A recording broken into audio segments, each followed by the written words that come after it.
A Constituição Federal estabelece que a desapropriação ela deve ser precedida de uma indenização prévia e justa em dinheiro. Mas o que exatamente é uma indenização justa? Ela abrange a área de preservação permanente existente no imóvel e a área de reserva legal? Vem comigo, está imperdível o nosso Pesquisa de Direito.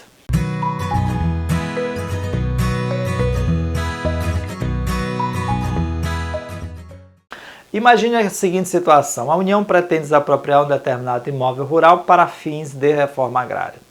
O proprietário diz: opa, tudo bem, vai se desapropriar, não tem problema, mas eu quero que no valor da indenização seja incluído também o correspondente ao pagamento pela desapropriação da área de preservação permanente e da área de reserva legal.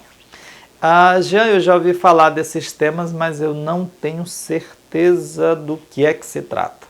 Lembre-se de que são espaços territorialmente protegidos que cumprem a previsão do artigo 225 da Constituição Federal, que estabelece o direito fundamental ao meio ambiente ecologicamente equilibrado.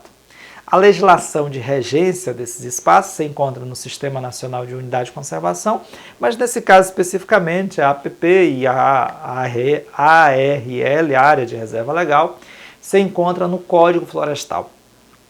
Se você entender bem o propósito dos institutos que protegem o meio ambiente, isso facilita para evitar que você tenha que decorar aqui em matéria de desapropriação. Acompanhe o raciocínio. Se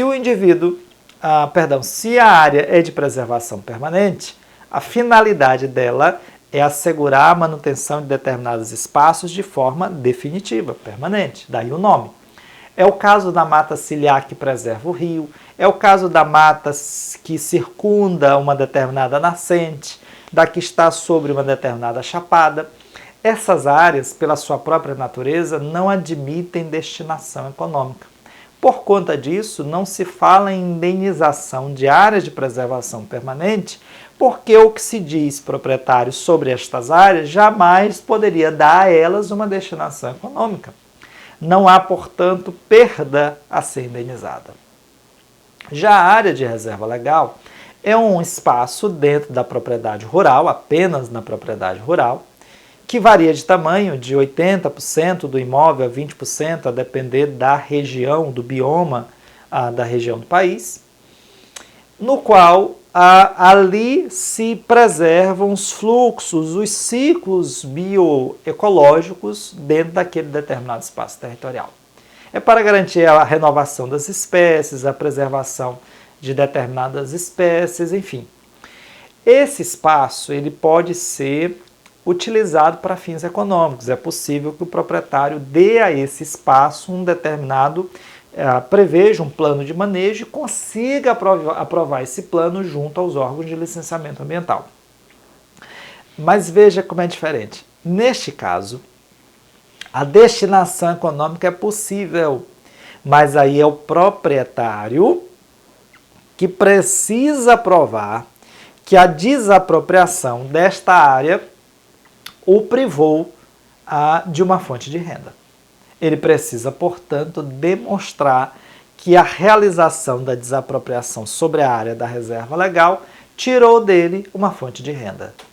Veja, portanto, que nessa perspectiva nós estamos diante de duas situações que nós precisamos fixar bem.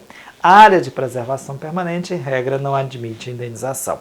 A área de reserva legal, em regra, não admite indenização. Entretanto, essa indenização é possível se o proprietário provar que a perda desta parte do bem o privou de uma fonte de renda porque ele tinha ali um uso lícito desse bem, um plano de manejo devidamente aprovado pelo órgão ambiental respectivo.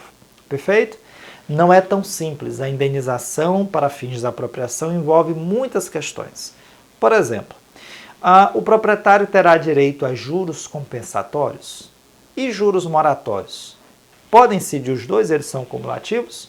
Mas claro, isso é matéria, tema para o nosso Pesquisa e Direito. Um abraço.